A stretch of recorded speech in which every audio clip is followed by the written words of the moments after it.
입니다 하면서 인사하겠습니다. 우리는 행복한 사람입니다. 우리는 행복한 사람인 줄 믿습니다. 우리는 지난주에 고린도전서 13장의 서러운 부분이라고 할 수 있는 고린도전서 13장 1절에서 3절까지의 내용을 우리가 함께 살펴보았습니다. 이 성경에서 말하는 핵심적인 주제가 뭔지, 그리고 교회 공동체가, 그리고 그 공동체를 이루고 있는 우리 성도들이 추구해야 될 핵심적인 가치가 무엇인지에 대해서 우리가 함께 봤습니다. 그래서 이 성경책을 추석에 우리가 참기름을 짜듯이 꽉꽉 눌러 짜면 한 방울하고 똑 하고 떨어지는 게 있다 그랬죠? 그게 뭐라 그랬습니까? 그죠? 사랑이라고 말씀을 드렸습니다. 결국 교회 공동체는 이 사랑을 가장 핵심적인 가치로 삼고 서로 사랑하며 살아야 됩니다. 그리고 우리가 예수 그리스도의 보혈의 피로 인하여 조건 없는 사랑을 받았기 때문에 우리 역시 조건 없는 사랑을 그대로 추구하고 그대로 실행하면서 살아야 된다라고 말씀을 드렸습니다.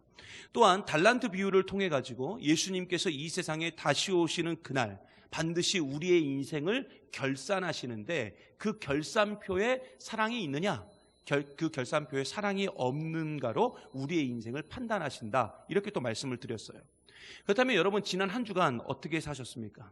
그렇게 성도 간에 그리고 우리의 삶의 현장에서 조건 없이 사랑하고 조건 없이 헌신하고 조건 없이 섬기면서 복음의 전도지의 사명을 잘 감당하시며 지난 한 주를 사셨습니까?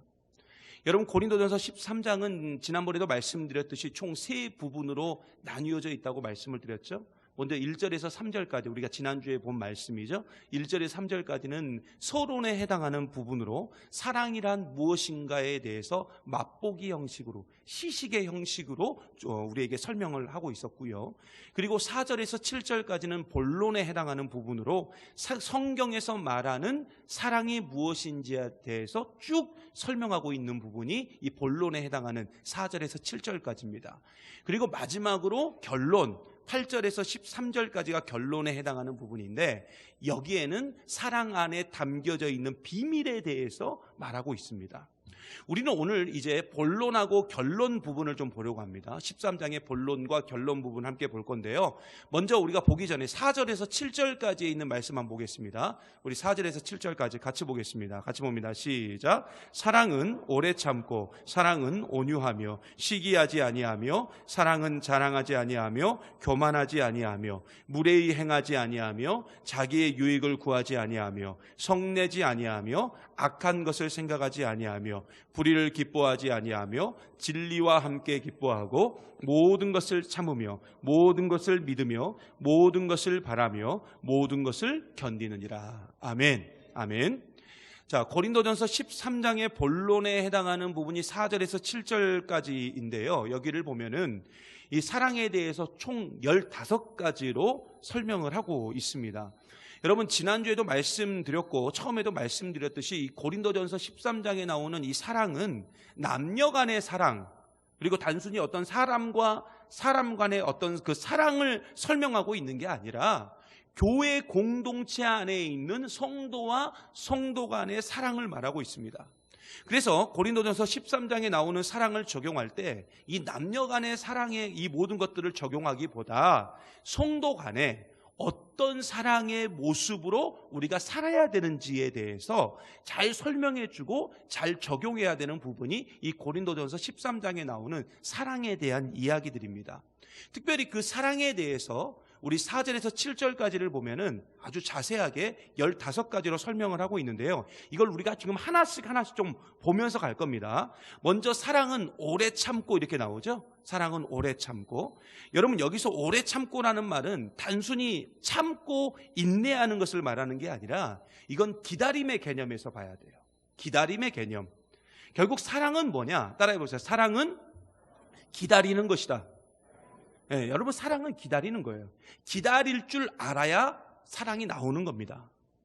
결국 기다림의 시간 속에서 사랑이 만들어지는 거예요. 그러므로 기다려주는 것, 지금 당장 변화가 없고 지금 당장 회복이 없다 할지라도 기다려주는 것, 그게 바로 사랑이고요. 그 기다림을 통해서 사랑은 더욱더 확고해질 수 있다는 것입니다. 여러분 하나님은요 지금도 우리를 기다리고 계셔요. 그리고 모든 인류가 예수님을 믿고 구원을 받을 수 있도록 지금도 기다리고 계십니다. 왜 예수님의 재림이 더디어 오는가? 그것이 바로 기다려주고 있다는 거예요. 돌아오기를. 결국 이 더디어 오는 것 자체가 우리를 향한, 온 인류를 향한 하나님의 사랑의 증거이고요. 우리 역시 기다림을 통해서 우리의 사랑을 증명해야 될 줄 믿습니다.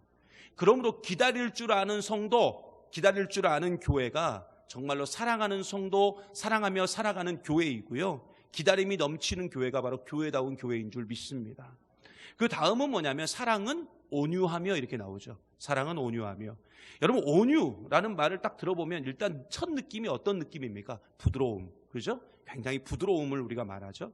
그래서 막 입술에 버터를 바른 것처럼 말도 부드럽게 하고, 그죠? 얼굴도 저와 다르게 선하게 생기고, 예? 눈매도 막 이렇게 초승달처럼, 예? 이렇게 선하게 생기신 분들이 있잖아요. 우리가 그런 분들을 바라보면, 야, 저분은 참 부드럽게 생겼다. 저분은 참 온유하다. 이런 분들이 있지 않습니까?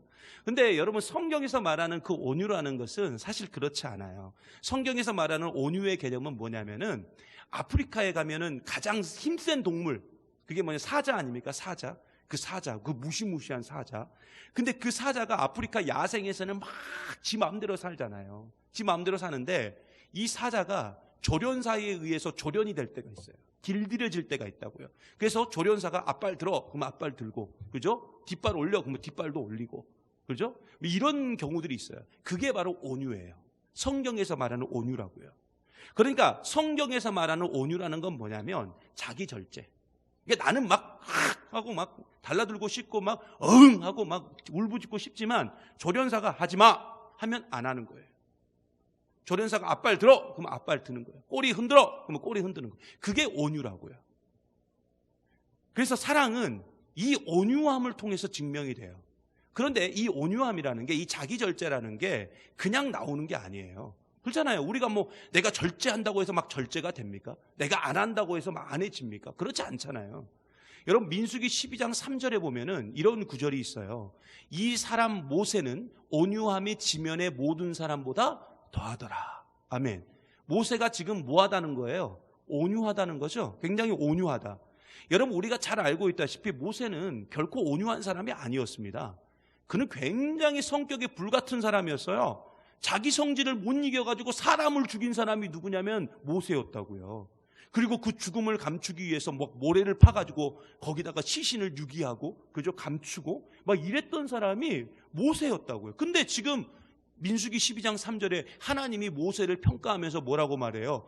이 지면에 모든 사람보다 누가 제일 온유하냐? 바로 모세가 제일 온유하다. 이런 평가를 받았어요. 놀랍지 않습니까? 어떻게 그렇게 성격이 불같았던 사람이 온유한 사람이 될 수 있었냐?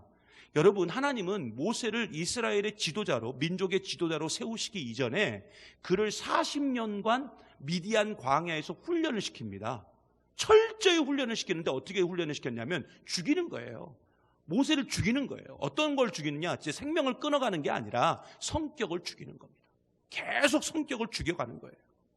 도망자 신세로 40년을 지냈던 그 미디안 광야에서 하나님은 모세의 성격을 죽이고, 그 다음에 모세의 생각을 죽이고, 모세의 사상을 죽이고, 모세의 희망과 소망을 다 죽였어요.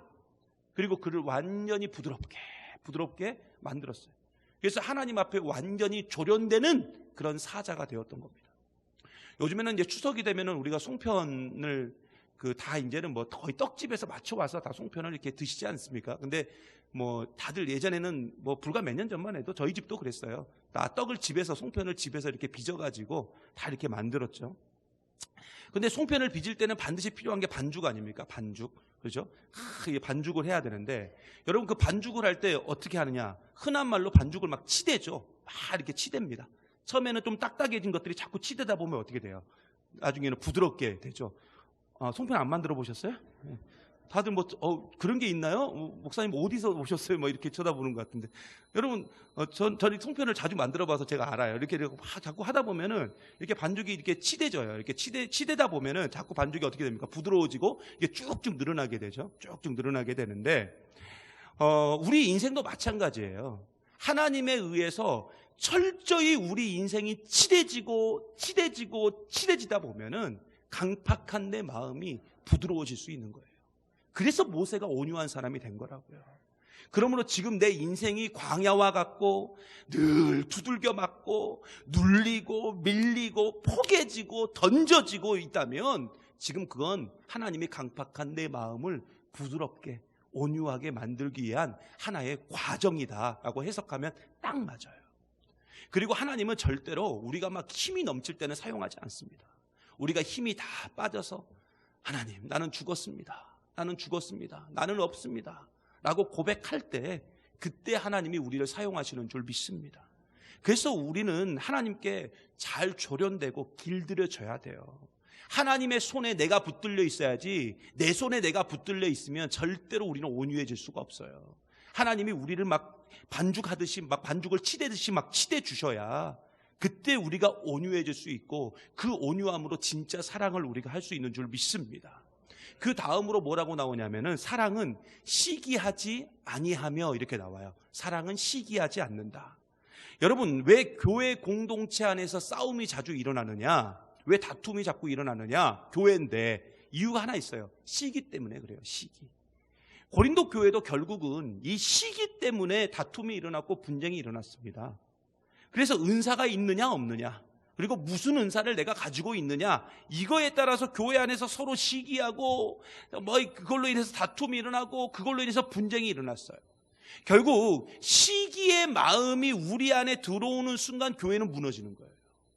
그러므로 하나님께서 우리를 사랑하실 때 조건을 두셨어요? 조건 두지 않으셨잖아요. 그죠? 그냥 우리를 있는 모습 그대로, 죄인이면 죄인인 대로, 부족하면 부족한 대로, 연약하면 연약한 대로 우리를 그대로 받아주시고 인정해 주시고 우리를 사랑해 주셨듯이 우리가 서로를 바라볼 때, 성도와 성도가 서로를 바라볼 때 그냥 저 사람이 죄인이면 죄인인 대로, 부족하면 부족한 대로, 연약하면 연약한 대로 받아줄 줄 알아야 교회가 사랑의 공동체가 될 수 있는 것입니다. 여러분, 사랑의 주님이 있는 모습 그대로 날 사랑하셨잖아요. 있는 모습 그대로. 그럼 우리도 그렇게 있는 모습 그대로 사랑하며 나아갈 때 시기가 사라지게 되고 아름다운 교제가 있는 공동체가 될 줄 믿습니다. 그 다음은 뭐가 나오느냐? 사랑은 자랑하지 않는다 이렇게 나와요. 사랑은 자랑하지 아니하며. 여러분, 우리가 교회 안에서 성도와 성도 간의 관계로 만날 때 항상 기본적으로 가져야 될 두 가지 자세가 있다고 말을 해요. 많은 분들이. 그 두 가지 자세가 뭐냐면, 첫째는 뭐냐면 저 사람은 죄인이야. 서로를 바라볼 때 그렇게 바라봐야 된다는 거죠. 저 사람은 죄인이야. 그게 첫 번째 자세고요. 두 번째 자세가 필요한데 그게 뭐냐면은 저 사람은 죄인인데 용서받은 죄인이야. 이렇게 바라봐야 된다는 거예요. 그러면은 나 자신 역시도 어떻다는 거예요? 죄인이라는 거죠. 근데 그냥 죄인이에요? 어떤 죄인입니까? 그죠? 용서받은 죄인이라는 거예요. 나는 용서받은 죄인. 그러므로 여러분, 십자가의 은혜를 정확하게 깨달은 사람은 절대 성도 간에 무례히 행치 않고요, 뽐내지 않고요, 자기를 자랑하지 않습니다. 그래서 우리는 항상 내가 어디에서 구원을 받았는지를 좀 기억할 줄 알아야 돼요. 죄악 가운데 있던 내가 어떻게 그리고 어디에서 구원받았는지를 안다면 절대로 우리는 자랑하는 인생이 될 수가 없죠. 뽐내는 인생이 될 수가 없죠. 성도 간에 함부로 대할 수 없고 무례히 대할 수 없어요.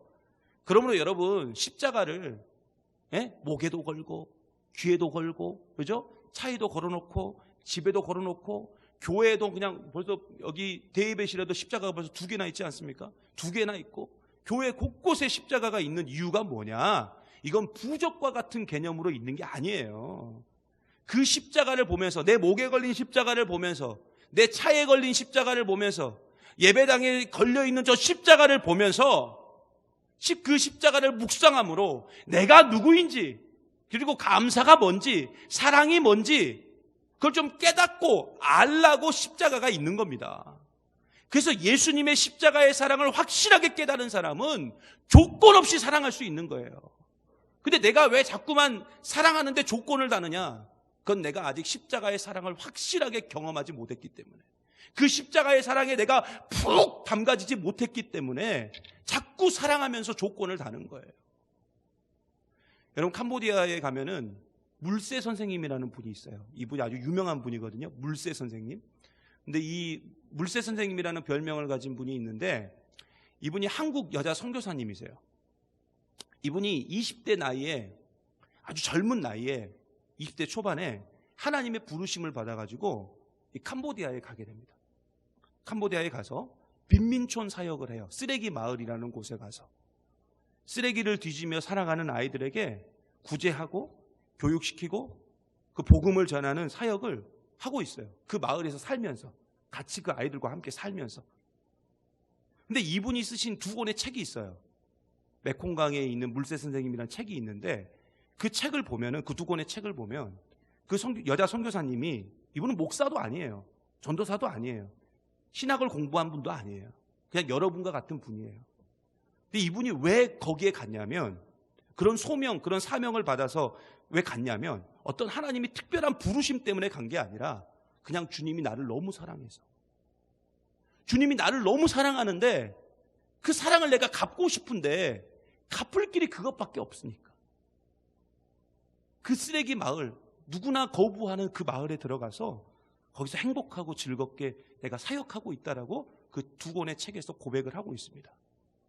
결국 사랑을 경험한 사람만이 사랑할 수 있고요, 예수님의 뜨거운 십자가의 사랑을 경험한 사람만이 자기를 부인하고 조건 없이 그 사랑을 실천할 수 있는 줄 믿습니다. 그런데 이러한 예수님의 뜨거운 사랑을 경험하지 못한 사람들은 결국 예수님의 사랑이 아니라 자기 것을 자꾸 내보내는 거예요. 자기 것을 보여주려고 하는 거예요. 그래서 자신을 자랑하고 뽐내는데 모든 동기를 두고 사역을 하게 됩니다. 그런데 이렇게 되는 순간 교회 공동체는 온통 자기 자랑, 자기 뽐냄, 그거 드러내는 일에 집중하게 되고 그 일로 인해서 질서가 무너지게 되고 시기가 넘쳐나게 되고, 그러면 교회 공동체는 무너질 수밖에 없습니다. 그러므로 진정한 사랑은 하나님의 사랑을 온전히 체험한 사람만이 진정한 사랑을 할 수 있는 거예요. 그래서 우리도 이 사랑의 근거가 되는 예수님의 이 십자가 사랑을 우리가 온전히 경험해야 될 줄 믿습니다. 특별히 교회 안에서 리더라고 말씀하시는 우리 항존 직분자들, 그리고 우리 구역장님들, 권찰님들, 그리고 각 기관의 임원들, 그리고 우리 교회학교 교사 선생님들은 이 십자가의 사랑을 충분히 경험해야 돼요. 그래야 나눠줄 수 있는 겁니다. 그 다음으로 뭐라고 나오느냐? 사랑은 무례히 행하지 않는다, 이렇게 나오죠. 무례히 행하지 아니하며. 여러분, 이 말은 말 그대로 무례히 행하지 말라는 거예요. 여러분, 우리가 사람을 대할 때 그 사람을 사람으로서 인정해 줄 알아야 돼요. 그 사람을 사람으로서 대할 줄 알아야 된다고요. 그러면은 저 사람이 사람이다라고 생각하는 순간 절대 무례히 행치 않습니다. 근데 우리가 자꾸 그걸 잊어버려요. 저기 사람이 아니라고 생각한다고요. 결국 한 영혼의 가치에 대해서 우리가 어떤 태도를 가지고 있느냐에 따라서 그 사람의 성숙도, 그 교회의 성숙도가 달라지는 겁니다.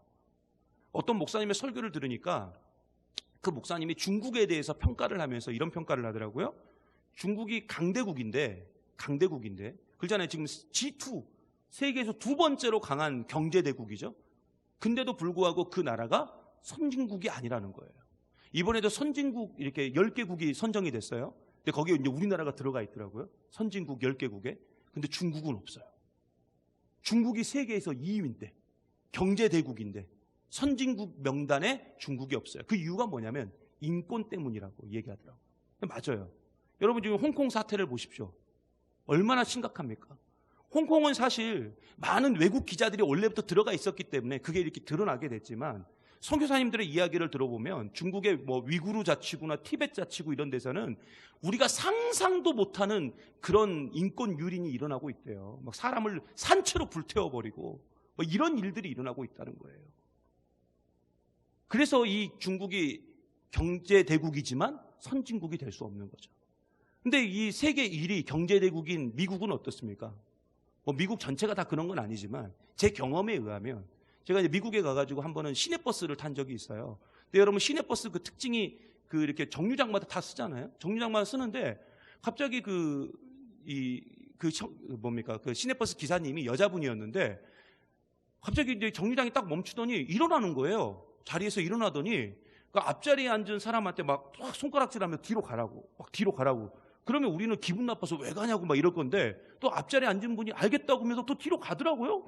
그래서 저는 이제 뒤에서 뭔 일이 일어났길래 저러냐 이렇게 이제 지켜보고 있는데, 자세히 봤더니 그 정류장에 휠체어를 타신 분이 계셨던 거예요. 근데 그 휠체어를 타셨던 분이 그 타기 위해서 앞자리를 비키라고 했던 거죠. 근데 두 가지 사실에 놀랐는데, 첫째는 뭐냐면 그 일단 버스에 계단이 없다는 거. 그죠? 그래서 휠체어가 바로 올라올 수 있게 됐다는 거. 그 다음에 두 번째는 뭐였냐면은 앞자리가 이렇게 탁 하고 접어지더라고요. 그래서 휠체어가 딱 당겨지더라고요, 거기에. 그게 놀랬던 거예요. 우리 한국에서는 경험하지 못했던 버스 문화니까. 제가 그걸 보면서, 야, 이거 진짜 대단하다, 이런 생각을 했어요. 제가 뭐 미국에 대한 찬가를 부르는 건 아니지만, 그게 일반적인 한 영혼을, 한 사람을 대하는 태도 자체가 다르기 때문에 선진국이 될 수 있는 겁니다. 결국 인격에 대한 가치를 어떻게 평가하느냐에 따라서 그 성숙도의 차이가 나타나는 거예요. 근데 지금 우리의 모습은 과연 어떻습니까? 우리의 영적 성숙도는 과연 어떻습니까? 죄인이라고 판단되면 가차없이 비난하고 비판하고 정죄하는 게 우리의 모습 아닙니까? 이제는 우리 한 영혼에 대해서 좀 우리가 귀중하게 생각하고 겸손한 태도와 하나님의 은혜만을 의지하는 문화가 우리 가운데 자리 잡아줘야 될 줄 믿습니다.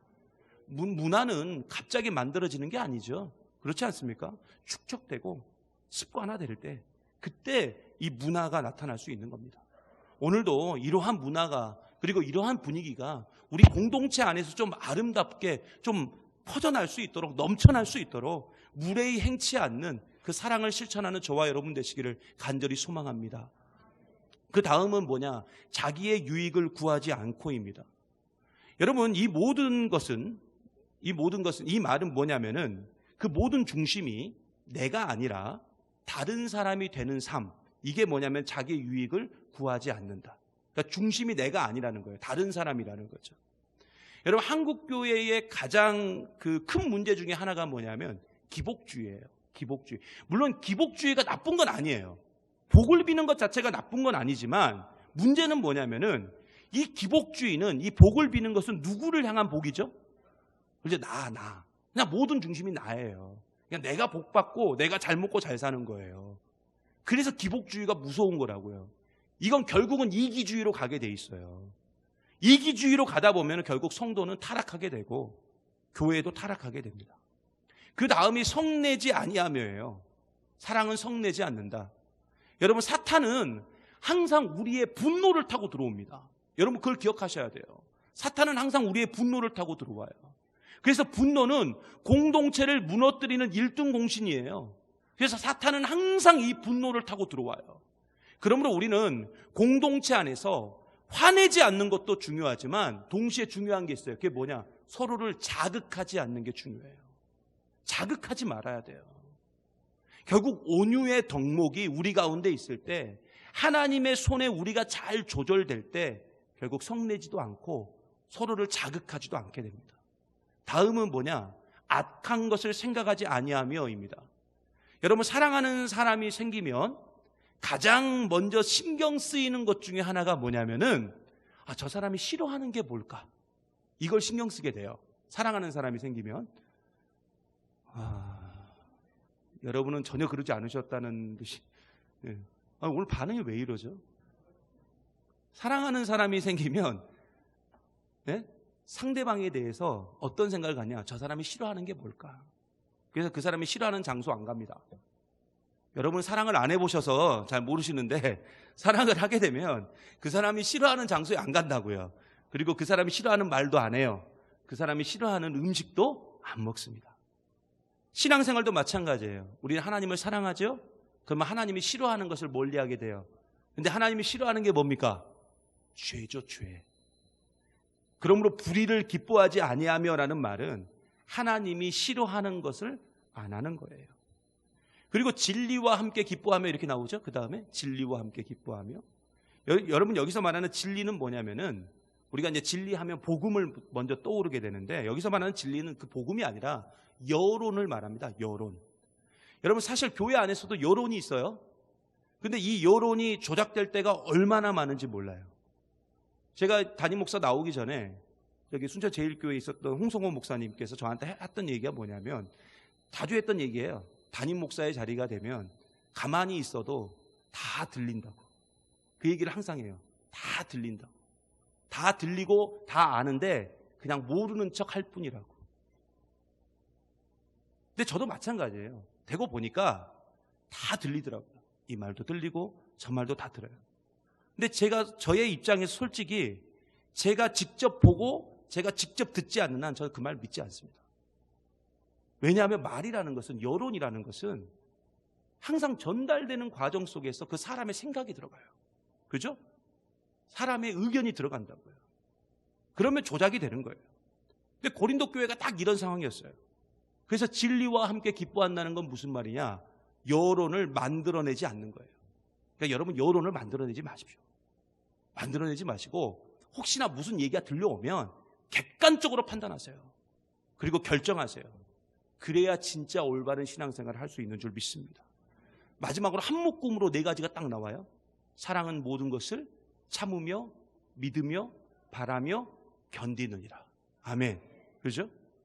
결국 사랑은 오래 참고에서도 말씀드렸듯이 오랜 시간 속에서 참아주고 믿어주고 기다려주고 견디는 중에 사랑이 나오는 거예요. 갑자기 사랑이 톡 하고 튀어나오는 게 아니라 우리가 견딜 때, 힘들어도 견디고 힘들어도 기다려주고 참아낼 때, 그때 사랑의 덕목이 우리 가운데 막 샘솟듯 올라오는 거예요. 그러므로 사랑해서 견뎌주는 게 아니고 견디고 있기 때문에 사랑이 우리 가운데 나오는 겁니다. 기다리고 있기 때문에 사랑이 나오는 거라고요. 참아주기 때문에 그때 사랑의 덕목이 우리 가운데 나오는 거예요. 여러분, 고린도전서 12장 31절, 고린도전서 12장 31절은 고린도전서 12장의 마지막 절입니다. 그 12장 31절 우리 같이 한번 보겠습니다. 같이 봅니다. 시작. 너희는 더욱 큰 은사를 사모하라. 내가 또한 가장 좋은 길을 너희에게 보이리라. 아멘. 여기 보세요. 가장 좋은 길을 너희에게 보이리라 하고 12장 31절로 12장이 딱 끝나요. 그리고 그 다음에 13장이 나오죠? 그러면서 첫 단어가 뭡니까? 사랑은 이렇게 나와요. 그러면 가장 좋은 길은 결국 뭐예요? 사랑입니다. 사랑이에요. 그런데 요한복음 14장 6절, 너무 유명한 구절이죠? 요한복음 14장 6절. 여기에 보면 예수님께서 분명히 내가 곧 뭐라 그랬어요? 길이요, 이렇게 말했어요. 가장 좋은 길, 그 길이 누구냐면 그게 누구냐? 예수 그리스도예요. 결국 오늘 말씀에 나오는 그 사랑이라는 그 말 대신에 예수님이라는 말을 다 집어넣으면 오늘 고린도전서 13장에 나오는 모든 비밀이 다 풀리는 거예요. 결국 사랑은 누굽니까? 예수 그리스도예요. 그러므로 우리가 이 사랑을 온전히 드러내고 우리가 사랑의 공동체를 만들어가기 위해서는 저 십자가의 사랑, 저 예수님의 사랑에 우리가 푹 담가져야 돼요. 푹 담가진다는 건 뭐냐? 그냥 머리끝까지 푹 담가져서 내가 죽어야 된다는 거예요.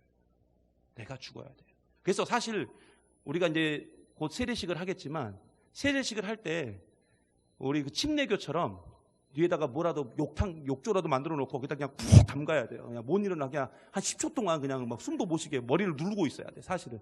그래야 진짜 이게 세례의 의미가 나타나는데 이제 우리가 그럴 수 없으니까 더 정확한 건 이제 흐르는 물을 가서 해야 되죠. 근데 그럴 환경이 안 되니까 약식으로 우리가 하지만 그런 의미가 있는 거예요. 나는 죽은 거예요. 나는 푹 담가져서 나는 죽었다. 그래야 예수님의 사랑을 온전히 깨달을 수 있는 겁니다.